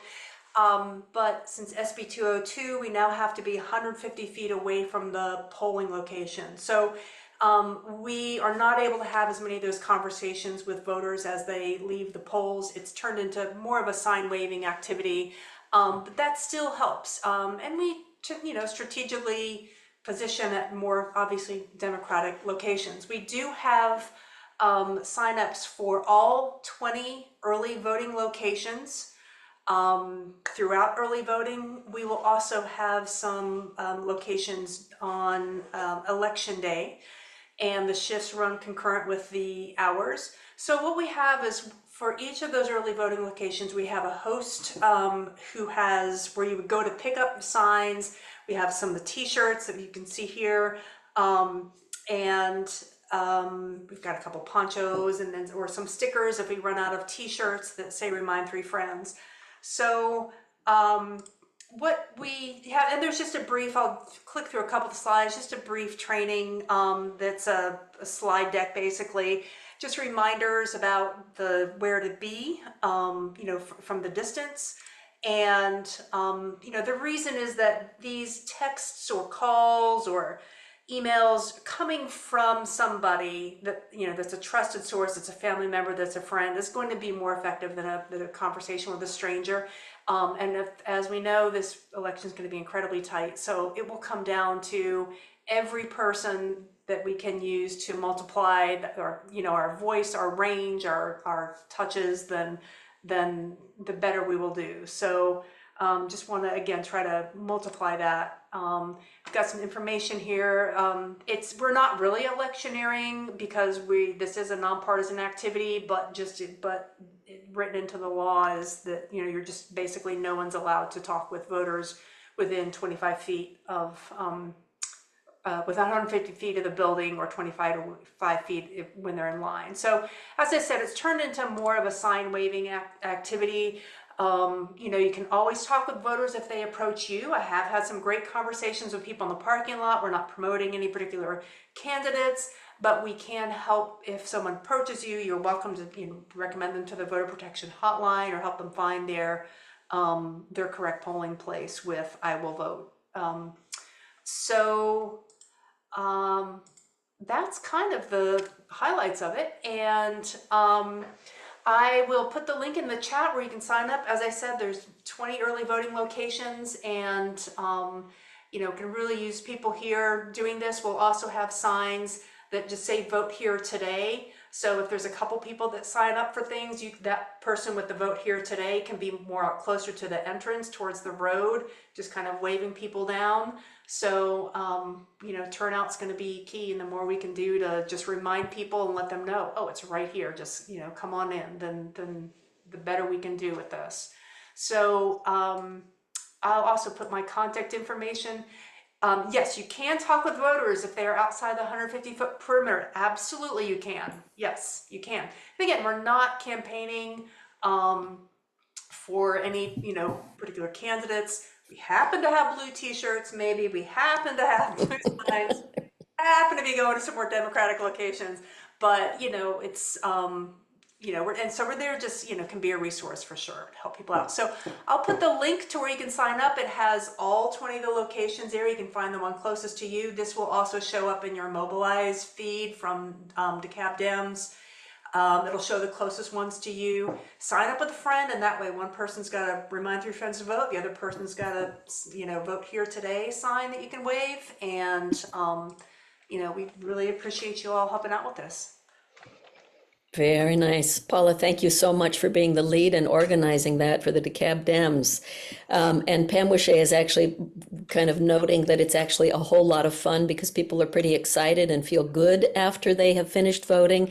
And the idea of texting 3 friends is not overwhelming. It's easy, right? It's an easy win, and it's all about amplifying votes. It's all about amplifying votes. So the link is in the chat. Great gratitude. So we are now going to move, and there are not a lot of things post-election, but election day's over.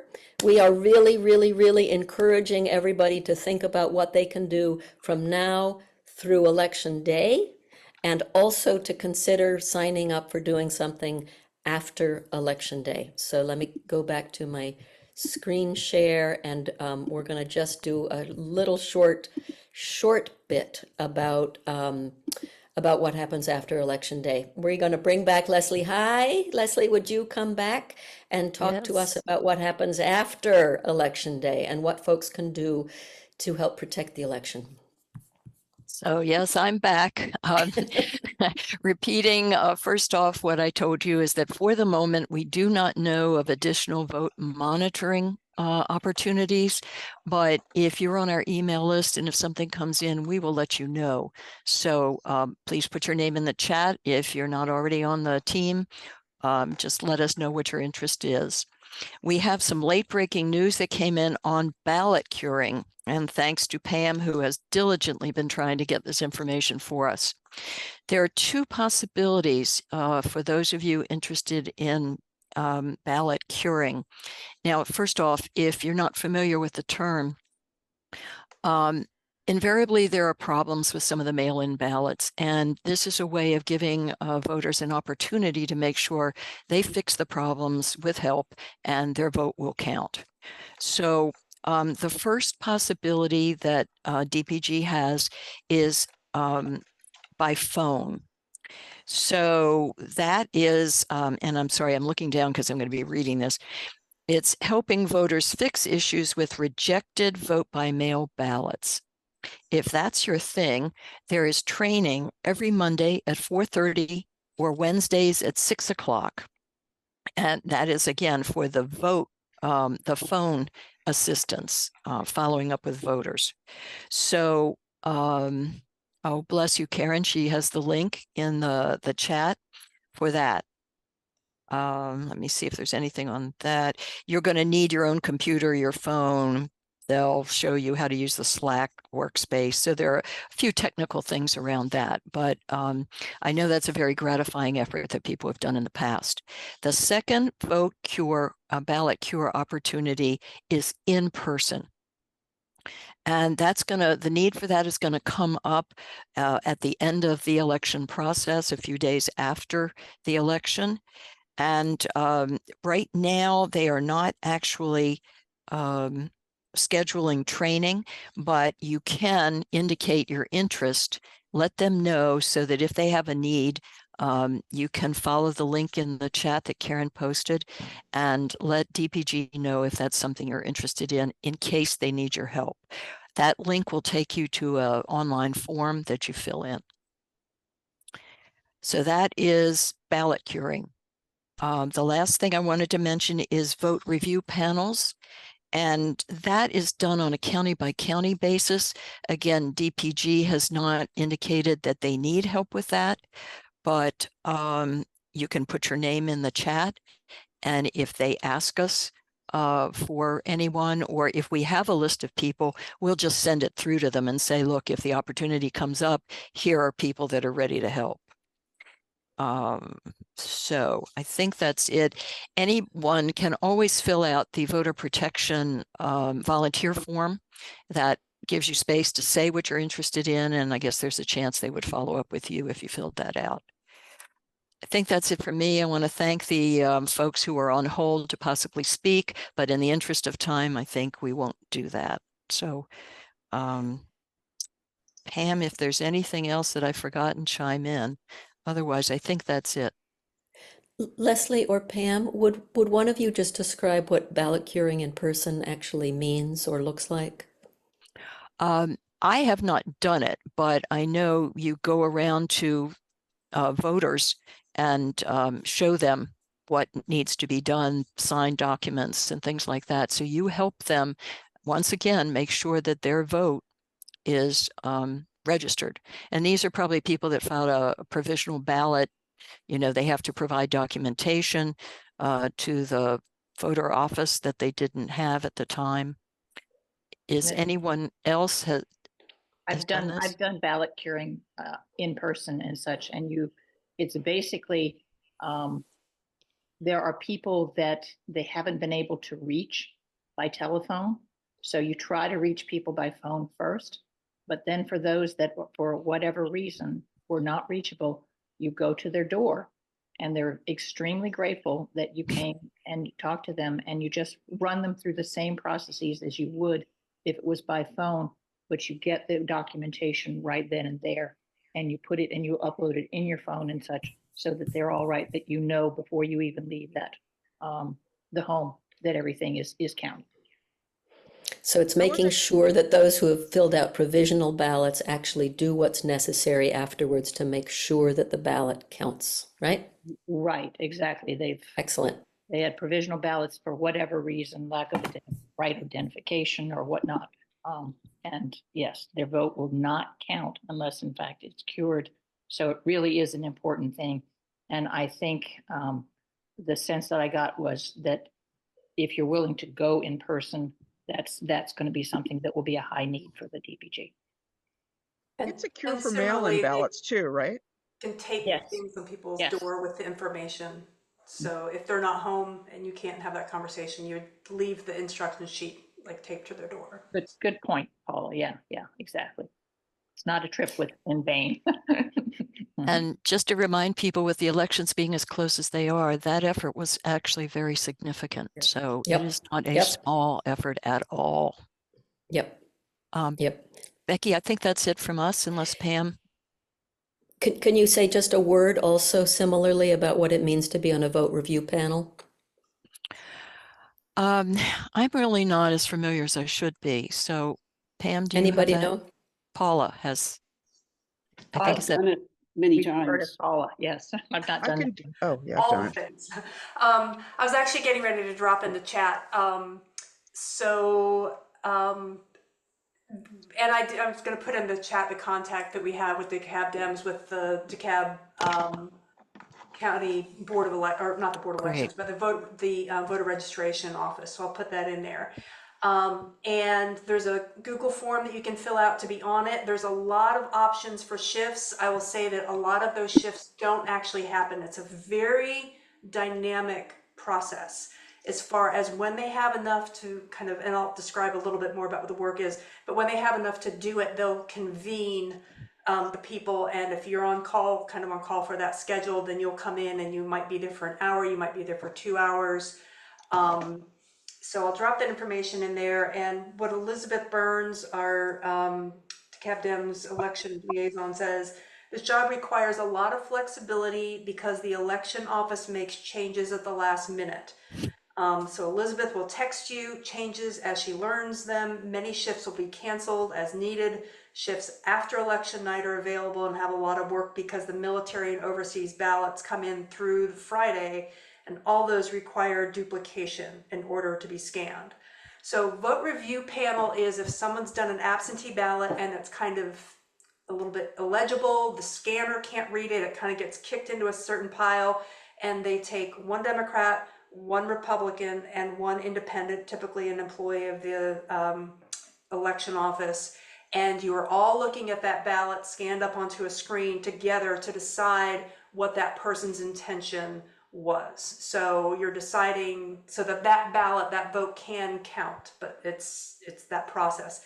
Ballot duplication similarly is if someone, if their absentee ballot gets torn or something that it's not scannable, it's not readable, you are physically, again, one Democrat, one Republican, one independent, you're physically recreating that ballot. You're bubbling it in on paper. So someone's reading off, there's someone's choice, someone's bubbling it in, and then someone's confirming it. And that all gets attached to a ballot, then that ballot can be scanned. So that has to happen with every one of the overseas ballots that come in. Those all have to be manually duplicated. So there's vote review panel and ballot duplication. They're not the same thing, but it's kind of the same process as far as like convening a panel. Maybe you get called into work. They don't, they kind of try to do it in batches. Again, I'm glad to put my information in the chat if anyone has any questions about it. And the ballot monitoring is very much the same, correct, Paula? I think ballot monitoring, you're really honestly watching as Yes, they're processing these you are. ballots. Whereas You the are. voter review panel, and because I think I signed up for ballot monitoring once and I was watching paint dry. But again, there's going to be Republicans there. Every time there's a Republican there, we have to have a Democrat there to make sure there's not, you know what I mean? So some of it is just being that adult in the room, eyes, everyone exactly. say. So But I'll it's put this contact, but yes. But it's the same flexibility because apparently the different counties, some of them will start counting ballots sooner than others will, and so you might sign up for a shift and then they'll be like, no, they're not going to do anything that time here. So it seems like the ballot monitoring, the highest need is election day and going forward, actually. No, they'll process early. A lot of counties can start processing. The big ones will. The big ones will. Yeah, and right. big ones will. Well, quite a number will do one day during the last week of early voting. I mean, we're working with the counties on this in the county work. Yeah. Okay. So just to wrap up here, if you have an interest in anything you've heard, I know we went over this quickly, it may not be clear, just put your name in the chat and we will follow up to answer your questions. Thanks. That's fantastic. Leslie, thank you so much. And thank you to everybody who shared. For those of you who have in the past elections been involved in this post-election work, it is fire. It's in some ways it feels like some of it might seem tedious, but it's there. Prior elections have been determined by votes that have been involved in ballot curing. I mean, it is incredible. So this is everything. it's going to come down to tiny numbers. It's going to come down to tiny, tiny, tiny numbers. Yeah. And as Robin says, this is where a lot of MAGA attention will be. Absolutely. So really, really, really want to encourage folks to sign up for doing something after Election Day. The final also thing that we just wanted to do, just to have on hand, Robin had asked a question about attorneys. If you are an attorney, just put your name in the chat with the word attorney and your email, and it feels like it would be really helpful for Necessary Trouble just to have, just to know who among us are attorneys, if need be afterwards, since much of this will come down to legal issues afterwards. Before we actually start to close, I want to just give people a heads up that our next meeting is going to be after Election Day. It's going to be on November 10th. And so I just want to just get that date in people's minds. I'm hoping that what we will be doing is celebrating, and we are, anyway, much work to be done. Much work to be done between now and then. We have a song. I think I told folks there were 4 different people who had sent me a song to close with today. So we had a lot of opportunity, and I mentioned earlier that I thought people were taking a lot of refuge, and lots of us are taking refuge in the song. Before we move to the final song, those of you who want to stay, we'd love to have you. I understand if folks need to drop off. I want to just really acknowledge and honor so much work that has been going on. This election is going to come down to tiny numbers. The work that you all and we all are doing will make the difference, right? These are the numbers. The 3,500 doors knocked, 2,500 phone calls made, 7,000 postcards written. This is what it comes down to. This is what the country is very easily going to depend on Georgia. Georgia is very easily going to depend on a tiny, tiny number of votes. So every single thing matters. And so don't be too panicked about doing exactly the perfect right thing. Anything. There are all these things to do, right? In the words of Michelle Obama, just do something, right? Just do anything. And before we transition to a song, what I would really appreciate is I would love for everybody to unmute themselves and give just a big hoot and holler to all the incredible leaders and workers and canvassers and poll managers and everything, all the troublers that are working so hard.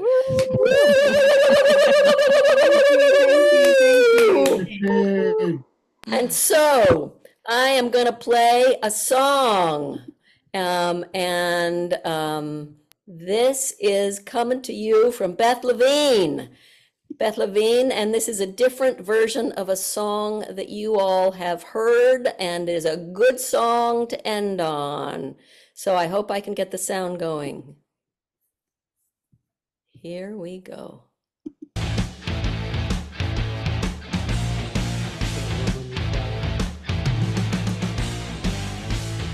Way back when, in the beginning of time, man made the fire.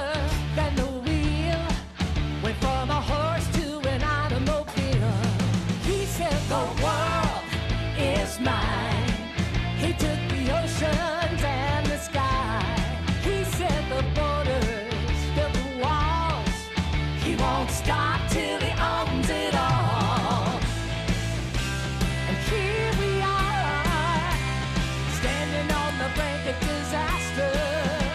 Enough is enough is enough is enough. Put a woman in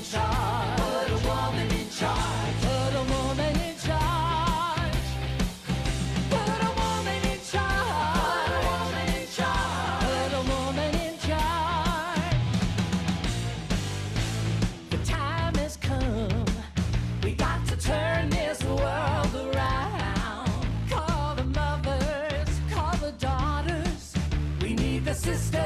mercy now. She'll be a hero, not a fool.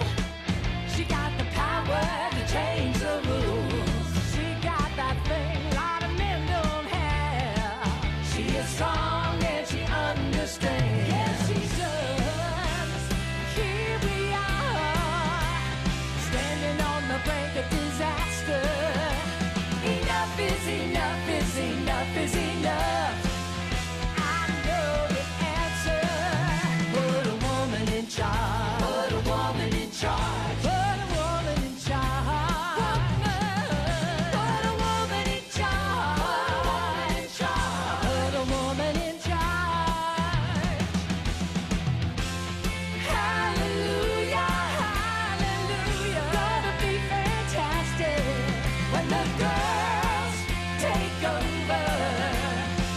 We're gonna feel the magic.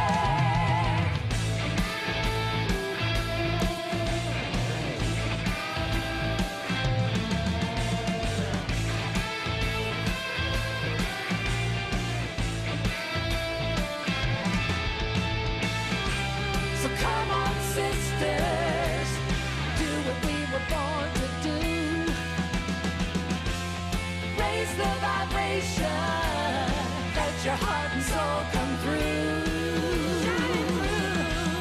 Put a woman in charge. Put a woman in charge. Put a woman in charge. Put a woman in charge. Put the women in charge. Put a woman in charge. Put a woman in charge. Put a woman in charge. Come on, sister. Put a woman in charge. Put a woman in charge.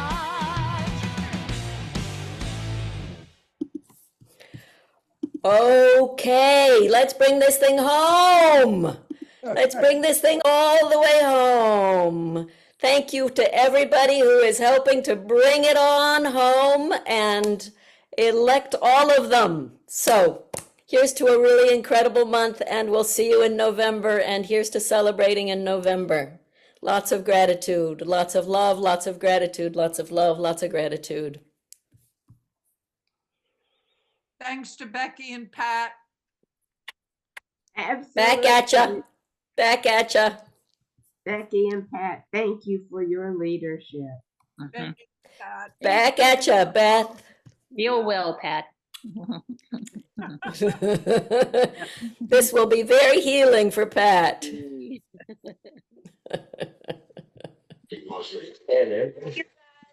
look at, hey, there's PJ. PJ, we missed you.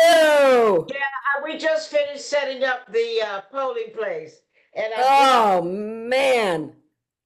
it's going to be something else. We've been there. We were there since 2 o'clock. So Oh, we my just God. finished, okay? You must be beat. Everything, everybody. So I just wanted to say hello, okay? Bless you, PJ. We went to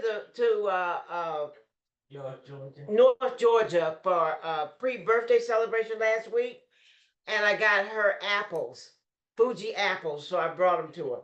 Very nice. Very nice. Very nice. Sorry I missed it, but I know it was good.